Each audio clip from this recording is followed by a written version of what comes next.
नमस्कार। मन की शांति एक ऐसी चीज है जिसके लिए हम सब कहाँ कहाँ नहीं भटकते हैं ना। पर क्या हो अगर इसका हल एक बहुत ही पुरानी एक दिव्य कहानी में छिपा हो। आज हम एक ऐसी ही कहानी में उतरेंगे और जानेंगे शशांक भैरव और चंद्र शांति के उस गहरे रहस्य के बारे में। तो सवाल यही है, क्या सच में मानसिक अशांति का कोई दिव्य, कोई स्पिरिचुअल सॉल्यूशन हो सकता है? आज की भाग-दौड़ भरी जिंदगी में तो ये सवाल और भी बड़ा हो जाता है। चलिए इस प्राचीन कथा के जरिए इसका जवाब ढूंढने की कोशिश करते हैं। तो चलिए शुरू करते हैं। सबसे पहले ये समझना जरूरी है कि शशांक भैरव आखिर ये है कौन और उनका जिक्र इतना अहम क्यों है। देखिए, नाम से ही शुरू करते हैं। शशांक, इस शब्द का सीधा साधा मतलब है चंद्रमा, और चंद्रमा मतलब शीतलता, रोशनी और एक सुकून भरी शांति। यही यही हमारी आज की कहानी का सार है। तो असल में शशांक भैरव और कोई नहीं बल्कि भगवान शिव का ही वो रूप है जो बेहद शांत, बहुत ही सौम्य है।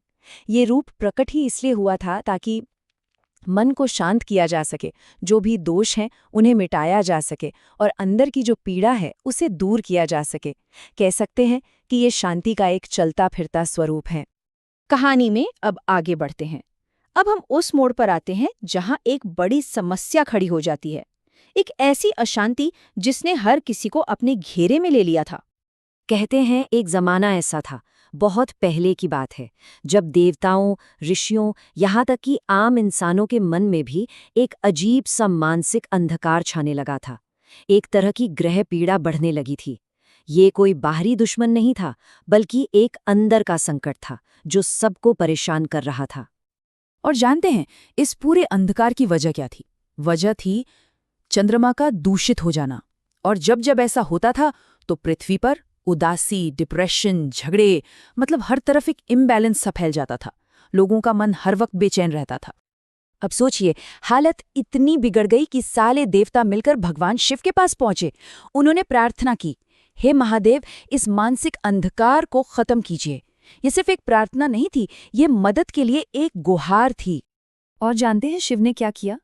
महादेव बस मुस्कुरा दिए, सिर्फ एक हल्की सी मुस्कान, पर उस एक मुस्कान में जैसे पूरे ब्रह्मांड का समाधान छिपा हो। ये एक इशारा था कि अब कुछ बहुत बड़ा, कुछ दिव्य होने वाला है। और बस यहीं से कहानी पूरी तरह पलट जाती है। अब हम देखेंगे कि दुनिया की उस पीड़ा पर महादेव की दिव्य प्रतिक्रिया क्या थी, वो जवाब जो हर समस्या का हल था। और ठीक उसी पल शिव का वो प्रकाश से भरा चंद्रमा जैसा शांत स्वरूप शशांक भैरव प्रकट हुए।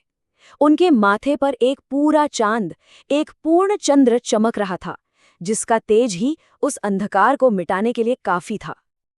और उनके आते ही जो हुआ वो सच में कमाल था। एकदम तुरंत असर देखिए, पूरा माहौल ठंडा हो गया, पानी की लहरें शांत हो गई, इंसानों के दिलों में नफरत की जगह प्यार और शांति ने ले ली।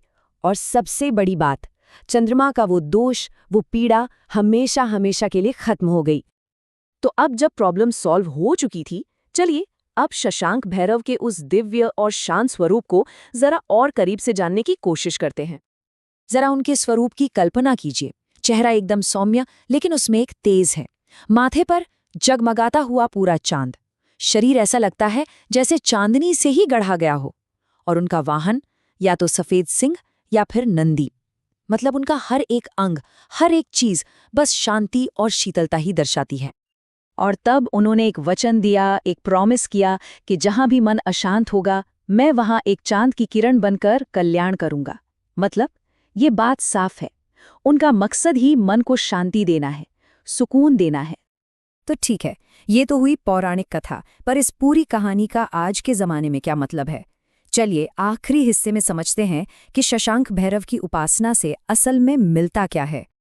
तो उनकी पूजा अर्चना का फल क्या है? देखिए, सबसे पहले तो मन को एक गहरी शांति मिलती है।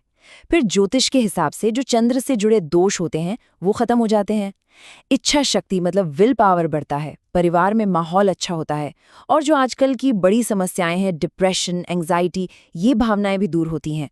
और सोचने समझने में एक ठहराव, एक कामनेस आती है। ये सब असल में क्या है? ये अंदरूनी शांति तक पहुंचने की ही तो कदम है। और ये कहानी आखिर में हमें एक बहुत ज़रूरी सवाल के साथ छोड़ जाती है।